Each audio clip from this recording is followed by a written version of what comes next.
everybody. So we are so excited today. We are the Hallmarkies podcast, and we are here with another interview. This is so exciting. We are here with Hallmark actor Kristoffer Polaha, and this is so fun. I'm Rachel, and thank you so much, Chris, for coming on our little podcast. Of course. You're so welcome, Rachel. Thank you so much for having me. Yeah, and you did my name perfectly. Yes. It was awesome. Exactly right.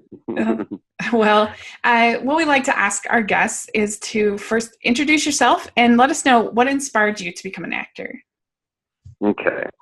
So, hi, everybody. Hi, listeners.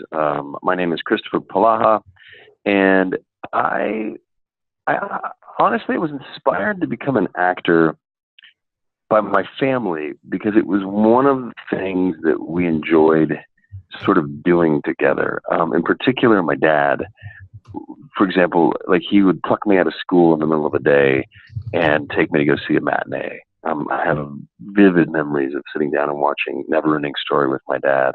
And I could remember every movie and where we sat in the movie theater as a kid, from my first, which was Dustin Hoffman's Tootsie, where I ate so much licorice. Yeah, it was literally they took me to the movie, and I ate so much red licorice I threw up on the shoulder of the guy in front of us, and my mom was so terrified, and she just sat there the whole night, like hoping he wouldn't notice. But how could you not notice, like, kid vomit on your shoulder? But the guy didn't. I remember sitting in Chariots of Fire. I remember sitting in. I remember watching JFK with my dad and my mom and having this really robust conversation about how, that's not how the world perceived it, but how he put forth such a good case. And my dad was a lawyer, and he said, that's exactly what I do in the courtroom. If I can create a little bit of doubt, then my guy is innocent. He's like, that was masterful storytelling. Mm-hmm. And so when I was in high school, I was kind of tasked with finding an after-school activity. And I tried out for a play, and I tried out for the basketball team, and I got cut from the basketball team. I'm 6'4" tall, and I was about $170, so I was a big kid. Yeah. But I had no coordination, and I did make the play, however, which was Tennessee Williams' Streetcar Named Desire. I was the only freshman in the cast. Yeah, and I just fell in love with it. So I think my family's love for cinema sort of made me want to do it, I guess, to make him proud. I thought that it would make, I thought being an actor, it was almost like kind of elusive, and it was almost like a fantasy. And I thought, well, if I could do that, that would make my family really, really proud. And then when I was in high school, what's that? I was just gonna say, did you grow up in Canada or? No, I'm actually from Nevada. So I was born in Reno, Nevada. Yeah. And I also have these unbelievably vivid memories of sitting down with my parents, my dad in particular, on snowy days in Reno watching TCM, right? The Turner Classic Movie Channel. Or is it TMC? Yeah, TMC. Yeah. And I can remember one day specifically when we went through Humphrey Bogart, all of his classic films like The Maltese Falcon and Casablanca, and they used to run Charlie Chaplin on Sundays, like literally and I would watch these movies. I just loved movies, as a little kid. And so kind of always wanted to, I guess, tell stories in that way. And then in high school, when I was tasked to do it, I found it was the thing that I was good at. So I was never like a particularly strong, while I was athletic, that was never my bag or my jam. And while I was a good student, it wasn't like I was thriving in school, but all of a sudden I stepped on stage and it's kind of where I came to life. So it started when I was 14, and then I just started pursuing it. So I did all the plays in high school, went to NYU and Tisch School of the Arts and studied theater there. Wow. And then I got involved. I started a theater company in New York City where we would do a bunch of plays. And then I also got involved in a theater company under the artistic direction of this guy named Stephen Kennedy Murphy, who gave me this amazing opportunity in the summer of 1998, 20 years ago, this year, where I played John Brown in Eugene O'Neill's Bread and Butter, and the New York Times wrote this kind of amazing article about the play and me, and had a big old picture, and it was really an amazing way to kind of, very blessed, absolutely blessed and charmed, and it's one of those rare stories, and was able to get an agent without headshots and the whole jam, because all of a sudden I had this thing kind of speaking for me. And then it was reality kind of hit, and it was the grind. And I just started auditioning for film and television, and I was really lucky to get into television before I think the golden era of television sort of blossomed. And so I was able to have this kind of career on TV, which has been really fun. And we can talk all about that if you want. Yeah, that's amazing. I love hearing that about the films that influenced you as a kid, because I feel the same way. I mean, my parents are not much into media, really. They're pretty, I don't know, traditional, I guess. But I do remember just watching Disney movies and just, falling in love with them. And then also things like The Sound of Music was definitely one that we had on just continual rotation. That's fun. Right. And more that we never really watched much television until I was in high school. Then I started watching The Simpsons and I think my parents allowed it, even though it was somewhat irreverent. They allowed it because it was like the one thing that my brother and I agreed on. That's so funny. They're like, here, watch this. Be quiet for half an hour. You're not hating on each other. You're not driving us crazy. Here, watch it. Whatever. And that's funny. Yeah, it's like it was our thing that we had in common, and it was just always made us laugh. And so that was kind of the big one. Also, my father is like a huge Sherlock Holmes fan. So anything that had anything to do with Sherlock Holmes, my dad loved. The old Jeremy Brett. Well, guess what? Show. Guess what? Your dad is about to love the new show that Jill Wagner and I are doing right now. We're filming a mystery for Hallmark called Mystery 101, and Jill's character is kind of like, she fancies herself as a Sherlock Holmes, and she's helping me, which I guess I would be the Scotland Yard in this analogy, and I'm a detective. And it's like a whodunit. So every week is a little mystery, but it's all based on like literary characters. It's very fun. It's a cool little thing. And I'm literally filming. I'm in Vancouver right now filming it. No way. That sounds really fun. Yeah. Oh, so you and your dad can sit down and share and share something in common. Yeah, that'll be great. So yeah, you have done a number of stuff with Jill over the years. You did a show called North Shore, which I wanted to talk about because I love not only Hawaii but the North Shore. My grandparents had a house outside of Haleiwa for many years, and oh my gosh, yeah, and that's awesome.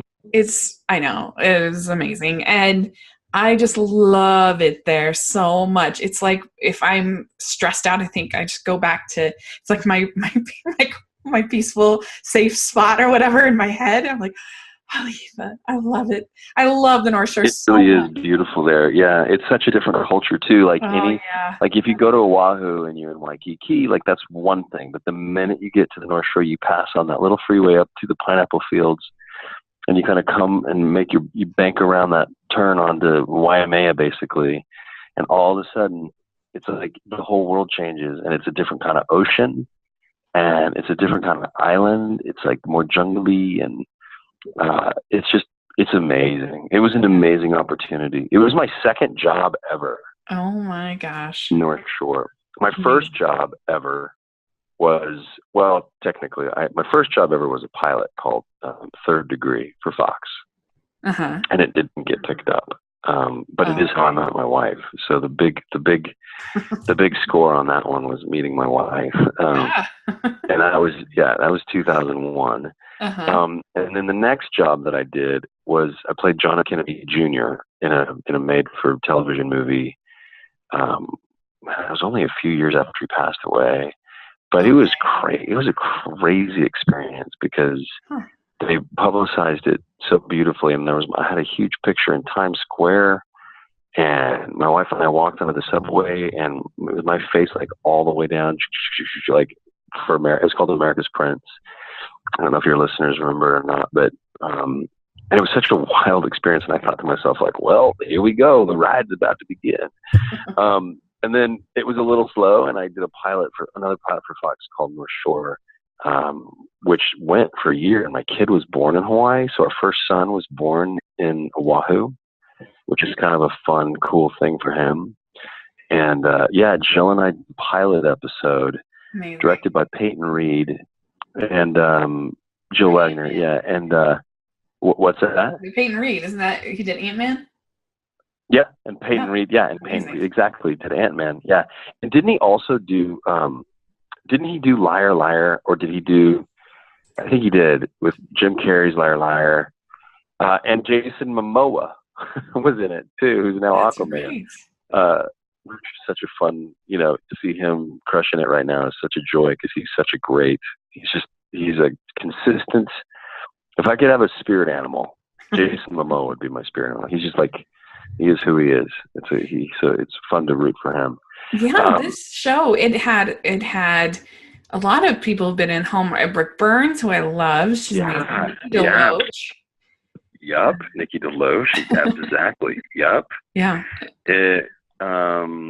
Who else? Corey Sevigny. Do you remember? Do you know Corey? Yeah. Yeah. He How was in cool. North Shore. He has a Christmas movie coming out. So yeah, it was a fun little sort of. And then what you realize, and this is for like any aspiring actors that might be listening to your show, is what you realize is that overnight in Hollywood is really like a 20-year prospect. Yeah. 20, 25 years, and legitimately. And you can look at anybody's career. Ben Affleck and Matt Damon started when they were kids. Yeah. Leonardo DiCaprio started when he was a little kid. I think that's the case with almost any career. Like whether you're my sister is a published author now. She has picture books, and it took her 9 years, I think, to get published of working. I think that 10-year rule is, unless you're super lucky, is true. When I was in high school, I had thought of getting into theater myself, which was crazy. But I went and did this behind the scenes whatever tour of Broadway and Phantom of the Opera, and we got to have this seminar with Carlotta from Phantom of the Opera. And that's a cool experience. I know. Wow. It was amazing. I wish I remembered her name. But anyway, it was really interesting because one of the students asked her what would be her big advice for people wanting to get into Broadway. And she said, don't major in musical theater, which was like, what? And she said, every overnight sensation on Broadway is 10 years in the making. Yeah. And so she said, tables for 10 years, have something else you can do. I thought that was really interesting. That's amazing advice. Yeah, it's so true. Yeah. So plus, I feel like artists anybody who has an interest in the world just has more to offer. It's like if you become an interesting person because you have a lot of interests and you explore those interests and you read as much as you can about these things and you become an expert in as many things, which is hard to do. You can't become an expert overnight. It takes time to actually get good at stuff. Yeah. Then the thing that you're bringing all of that to the table. Like me as an actor, like I'm a dad. I have 3 sons. Right. I have a 14-year-old, a 12-year-old, and a 7-year-old, and I've been married, and we have this amazing, real, rich, loving relationship. And it's like all of that informs my acting. Like I'm better for having been a daddy and for being a husband. The thing I wondered is, are you Polynesian in your background? Your last name sounds a little. Isn't that funny? Yeah. You're not the only person. When I lived in Hawaii, all the Hawaiians were like, "Hey, brother, why are you so white?" Because it's Polaha, like aloha. Uh-huh. It's a Slovak name. Oh, interesting. My grandfather. I don't know how the story rolls out, but my grandfather, Andrew Polaha, was born in America, but his father was born in Czechoslovakia. They went back to Czechoslovakia. So my grandfather got to be, based on birthright, the first, American citizen in our family. And then, but he grew up in Czechoslovakia for a time and then came back to America and started working for Bethlehem Steel in Allentown, Pennsylvania. And then my dad was born. So technically I'm 3rd generation,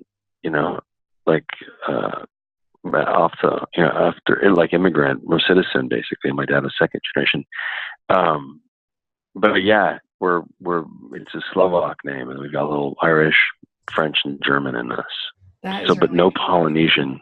Yeah, but it's all the same alphabet. Like, Yeah.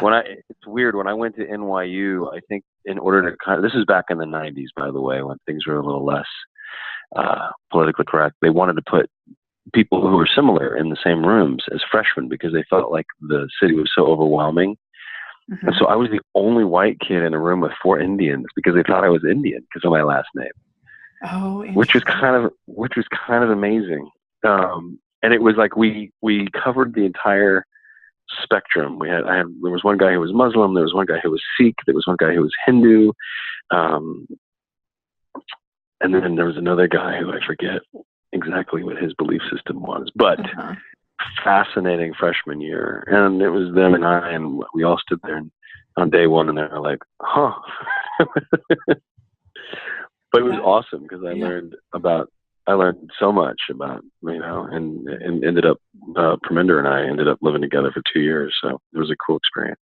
That's really cool.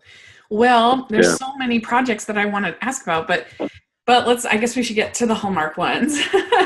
Okay. So your first role for Hallmark was Dater's Handbook. Is that correct? It is. Yeah, it was. So where you got to work with Miss Meghan Markle. So, and this was you mean the Duchess of Sussex? Yeah, that's right. Yeah. This was just before she met Harry, correct? That's right. Yeah, we worked together December of 2015, and she met Harry that March of 2016, like amazing. Right after our little movie aired. Yeah, and I got to know her pretty well. We hung out for 3 weeks solid, and we went on. I called my wife, and I was like, "I'm going on a fake date with Meghan," and she's like, "All right, have fun." And we would talk and get to know each other a little bit. And super smart girl. She went to Northwestern, and she was involved in the UN, and was super interested in sort of like being a global ambassador already, before she'd met Harry. And I asked her, she said, "Are you going to act forever?" And I said, "Yeah, I think so." She's like, "Yeah, you seem like a lifer." I was like, "What about you?" She's like, "No, I feel like I'm called to do other stuff." We had some really awesome conversations. Yeah, that when she met Harry, and to me, it was a perfect fit. I was like, "Yep, that's exactly right." To the point where she said she even loved the guy in the uniform. when he was married in his uniform, I was like, "Yeah, that makes sense. That was probably requested." That's really cool. So I think she's going to make a perfect global ambassador. And I think she's going to use that position to do some really, really cool stuff. That's great. Yeah, that's really cool. I like the movie because it's one of the only, this is going to sound strange, but it's one of the only Hallmark movies that's actually about dating. Most of them, they're not really about dating. Like, and she's got these 2 guys that she's sort of interested in, and she's just dating them. She hasn't really committed to either of them. And I know it's actually a little risque because she's dating 2 guys at once for like a third of the film. I know.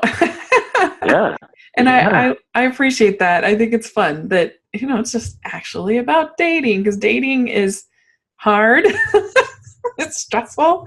And, I do think, I also love that you take her on some really terrible dates. I don't think that they're so awful. Yeah. The whole gym date. Can I say that, like, the gym date where I like fall off the treadmill. I think the grossest thing I have ever seen myself do on film is she and I are bowling together. I take her on a bowling. It's like we've already kind of broken up in the movie, right? And I'm like, just come bowling, we'll be friends. And so because we're not dating, I have these French fries that I'm not wanting to share with her. And my character literally has like a bowling ball in his hand, and then takes his fingers out of the dirty holes and then like eats a French fry. And I remember doing it as an actor, being like, "I'm so grossed out by this right now." And I mentioned it to the director, and he's like, "Don't worry about it. It doesn't matter." And every time I watch it, I'm like, "Oh!" And then she grabs the fry off the plate, and then she eats it with her dirty hands. And I'm like, "Oh my gosh, me too." You're like, there's method, and then there's disgusting. And I was like, "No, that's just gross. Like, people should wash their hands. They shouldn't bowl and eat at the same time." And I don't think anybody does. You know what I mean? Like, I think most people do wash their hands. But anyway, that's my one. If a guy took me on a gym date and then he broke my iPod, I would be very upset. She was much nicer than I'd probably be. wasn't like the, you know, it wasn't like the ideal, wasn't the ideal date. No. But it's a fun movie. I enjoy it. And then you were in Hearts of Christmas, which I really like. And I think it's also unique because you're not a bad guy of business. Like, you're pretty nice. Like, you're not trying to be mean or, you know, whatever. Like, usually business is the villain in these movies. I kind of like that he was just trying to do his job. He was just trying to do his job. And, you know, I tried to, remember that movie with George Clooney, Up in the Air? Uh-huh. And he had a really hard job, and he had to go around the country firing people. But there was something about, you know, he did it with compassion, and he did it with sympathy. And so I took that and ran with it. I was kind of like, you know, if he's going to be, and his job was the villain in that movie. So the third wheel, instead of it being another guy, was who he was. Like, his job was the thing that was running interference on that relationship. Yeah. And again, working with Amelia, amazing. She's an awesome, awesome human being, and I had a blast working with her.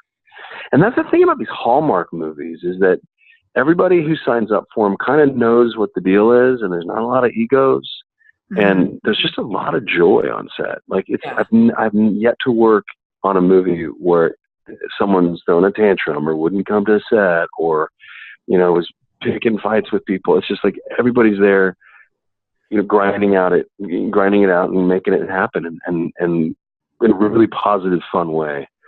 And that's been, for me as an actor, the most surprising aspect of these jobs, is getting to see the audience reaction and how rabid the fans are and how wonderful the fans are. And I recently wrote a little article for the Hollywood Reporter, and I was talking about why I love doing Hallmark movies. And one of the things, it was too long. I wrote a 1,700 word essay, and I could only print 700 words. And but one of the little things that I wrote was, you know, I could also tell you a story about the fans, which I'll put you guys in that clumping, but you guys are like, it's almost like being a part of the movement of the Trekkies in the early 80s. And those shows weren't the most polished movies. They weren't, you know, there's something a little bit about, you could tell they were rushed. The production value had same kind of thing like early Hallmark movies. Like, we're just making it happen, getting it done. But the fans loved it, and they became the Trekkies, and it became this huge movement that exists today. Yeah. And I think that this genre of this, I don't even know what the genre is called yet, but like a hyper romance, hyper rom-com, the Hallmarkies, like that. It's not sci-fi. It's, you know, it's Well, my theory, Ro-fi. I don't know. My theory. What's your theory? Yes, my theory on it is that with the sort of basically demise of soap operas, there really is like this void. I mean, there are still a few, but they're not what they once were, and so there's sort of this void of entertainment made to provide sort of fantasy and escapism for women. And yes, there are men that enjoy Hallmark, but I think, and in feature films, women were just ignored for a long time. I mean, that's why Crazy Rich Asians is such a phenomenon, because we haven't had a good quality romantic comedy in so long. And so a lot of people turned to Hallmark because they, you know, everybody needs escapism. And you think men have a million escapism with superhero movies, and so many things are designed for, you know, like 17 to 25-year-old men and boys. Right. Yeah. And there's not as much that's designed to be an escapism for women. And I think that that's what makes the movies really work and so popular is, they are, and I think a lot of people that are really critical of them are usually critical of stuff that a lot of times is part of that escapism, is sort of the tropes and the romantic nature of them. And like most of the stuff that I laugh at when it comes to Hallmark movies is stuff that just adds to the whole experience of it. It makes it more you actually enjoy you enjoy it even in its corniness or its cheesiness or its sappiness. Like, it's a part of it. Yeah, that's actually a really brilliant that I haven't thought of it in that term, but you're absolutely right. I can see that, and I absolutely they're filling a niche.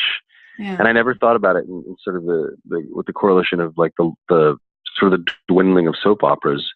But you're right. There's this constant stream of really enjoyable, light, romantic fare for women to go and indulge in, which is cool. Yeah, it did really well. Do you know that is the number one movies and mysteries movie, Christmas movie ever?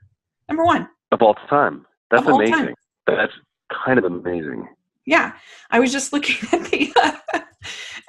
Yeah, so that's pretty exciting. And you're like, yeah. And I love that. You're like impressed. You're like, wait a minute. But I really enjoyed it. Fun. It was on my top 10 of Christmas Countdown to Christmas last year. I thought it was really charming. I love Lindy Booth, and Lindy's amazing. Yep.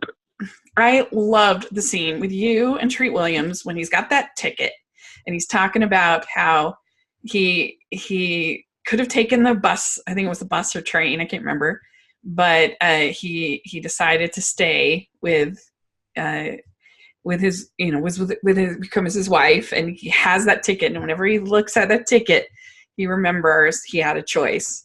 Yeah, I love that whole scene. It was so good. And, working with Treat was such a joy because he is such a seasoned pro that, like, that scene in particular, when you hear an actor and you really hear what they're saying, where you can forget the fact that they're acting and you can just drop in and listen to them, it's such a it's so sort of, it's such a treat. No pun intended, but, and I remember that scene because every time he delivered it, it was fresh and new, and it was just like being there for the first time. And so it was so easy to and I knew that team was going to have such a great warm energy and kind of drop in. And yeah, that's been the goal. The goal for me in Hallmark has always been to do the work as if I were working for Martin Scorsese, or Steven Spielberg, or Aaron Sorkin, or David Mamet, somebody that I just absolutely respect and treat it like it's the same job. Like, I don't show up on set and go, wow, I'm just doing a little quick 3-week thing here and I'll be in and out. And because, like you said, it was the highest watched movie it was the third highest cable. It was rated, it was in the top 10 ratings overall. On all network and cable television, and that was against a Lakers game, and that was against and we were third on cable only after Fox and CNN News, which how hard it is to people just leave it on news and go. They don't even watch it; they're just plugged in. So that means that everybody who was watching TV that night on cable, all these eyeballs. So the point is that people are watching, and it matters. Quality control matters, and so it's cool that. It's sweet that you liked it because it mattered to, like, Lindy and I and Treat. Like, I remember the three of us were sitting down going, like, let's just make a great movie. Like, it's not about being a great Hallmark movie. Let's make a great movie. And I guess apparently they used a clip of it in something that just aired this weekend. Yes.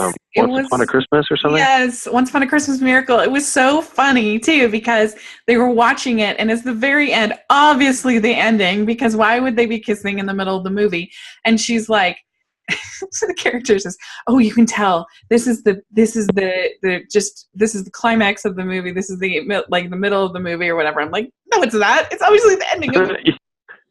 You're like, no, the end of the kiss. It's always the kiss. They only kiss in the last minute of the movie.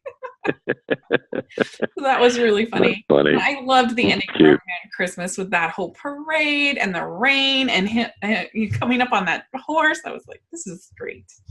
It's cute. I remember we had to change a line. I said to the director, I was like, it rained, so why don't we? And so I added a line to kind of justify the fact that, like, yeah, it's raining. Let's and then they added in the special effects afterwards. I kind of looked up. I said, well, I'm going to look up and, because I think we knew that, I think we shot that. Yeah, we shot it afterwards. And so I looked up as if there was thunder. And so in post, they added thunder sound. Like, it was really cool how we all made it work. Like, we knew that because the parade was ruined. It was supposed to be this really happy, cheery thing. And we were soaked. And all the background that were there that night were so, it was ice cold. The horses we were on were miserable. I couldn't have an umbrella because it would freak the horses out. And they were like, "Do you want to get on and off the horse?" I was like, "No, that's day." So Lindsay and I just sat on horses in the rain in our hats and our coats, and we just muscled through that night. It was grueling. I bet, so but I appreciated it because it made it unique, made it different, and I did really enjoy that. So good job. Good. Okay, well, let's talk real quick about Purl and Paradise because that was so much fun too. Like maybe that was your prize for getting through all that cold weather is you got to go to. I kind of want to think that it was a little bit like they sent me to Fiji with Jill Wagner, and we got to make an adventure rom-com, kind of like a la Romancing the Stone. Yeah, and it was a blast. And Gary Yates directed it, and Michael Goldstein produced it, and it turned into it was a really fun movie to make. And again, a little different, right? Like the formula was different. She was the guy in as far as all of the, like loosen up and let's go for big and have a big adventure. And my guy was all uptight, kind of like that. I was playing like a nebbishy, like New Yorker, kind of neurotic, writer character, and it was fun. Yeah, was that fun after playing two kind of movie star-ish types, really cocky, kind of confident types? Was that fun to just be this different sort of nerdy type? Absolutely. I mean, I made him terrified of spiders, and he was always swatting at bugs, and he didn't like the fresh air, he didn't like the sunshine, he didn't like the bugs, he didn't like any of it. It was fun. And it was charming because Jill, and she's such a great man. She's such a fun actor to work with because she's so in the moment. She's not in her head with like, I need my character to like, blah, blah, blah, all like too actory. She's just like present and responsive. And she loved that character that I created. And she was so charmed by him. And she was like, "I think it's so fun what you're doing." So we had this really great chemistry and a fun, natural rapport. And apparently Hallmark and Bill Abbott and Michelle Vickery enjoyed it too, because we're at it again. This time, Jill gets to be detective show. She's a professor, and she's kind of goofy and a little lighty, a little like nerdy kind of. And my guy is like this hardcore cop from, originally from Coney Island, New York, spent 15 years in the Chicago PD, like moved to Chicago for college and then, became a cop there. He's a detective. And it's not what you're used to seeing. And in fact, the note from Hallmark was that I was playing him too dark. Like he was in a different show, like a cop from an HBO show. And I was like, perfect. That's exactly what you want. She's like, and they're like, well, no, we need him to be charming too. And so, but there's a sweet payoff, and you'll see Jill kind of, warm that character up. And, well, I'm so excited. But we're getting ahead of ourselves. Yeah. Because that's coming out in January. But the one in between that we haven't talked about yet. Yes. So Small Town Christmas. This is coming out this weekend. And December 16th, Sunday night. Yeah, 9 8 Central. So this looks really fun. You and Ashley Newbro. Newbro. We love her because she was in Snowmance, which was one of our favorites last year. We loved it. We had an emergency podcast all about it. And and so I'm really excited to see you two together. And why don't you tell us just a little bit about it and what we can expect? Well, she's amazing to work with, first of all. And the one thing I can say, so the movie is really sweet. She's a really successful writer. She's published her first book, and it's a huge runaway hit. And she's on this book tour, and she based her book on a town that she'd never been to, but it was my hometown.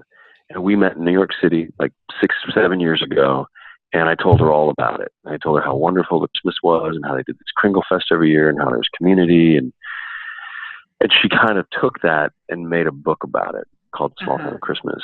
And what you don't know, and I don't want to ruin it for your listeners, is that there was a little bit of just miscommunication. And I had to go back to my small town, and it was kind of abrupt and sudden, and I never gave her an explanation. And so she felt jilted. Because even though we had never been in a romance, it was kind of leading in that direction. Okay. So she doesn't want to come to my town, but her press book tour manager says, "No, this is your last stop, and it's going to be great for business, and you got to do it." So once she's there, she has a kind of a hands-on experience with what the town is really like. And the joy of this job for me was that I made a decision based on the writing, because the character felt like this. But he felt a lot like George Bailey from It's a Wonderful Life. And so I came to set and I told the director that I was going to play this character as Jimmy Stewart. And the director was like, "Are you serious?" And I was like, "No, I'm dead serious." And then you come to find out that Ashley Newborough is related to Jimmy Stewart through an aunt or an uncle from, removed twice or three times removed. And then you come to find out that the guy who created it, his name is Bruce, he kind of thought about Jimmy Stewart for the role. Like, it was all there. It was all kind of there. It was just magic. So I have this scene where, I'm literally like, the whole movie, I'm kind of like, there's a little bit of a little bit of Jimmy Stewart, not a lot, but just enough to kind of lead you in the direction. Yes. And the tone's a little higher, and he's just super enthusiastic, and he's very happy about Christmas. He loves Christmas, and so there's that. We'll see how good it is when it's on Sunday night. Does she hate Christmas? What's that? Does she hate Christmas? No, he loves it. They messed up on the tagline. He loves Christmas. Okay, so you're not going to have to convince her that Christmas is good, like some of these movies. No. Yeah. Oh, does she hate Christmas? Yeah. No, she doesn't hate Christmas, but she's also, you'll see the conflict. There is a third man. Oh. And who may get her?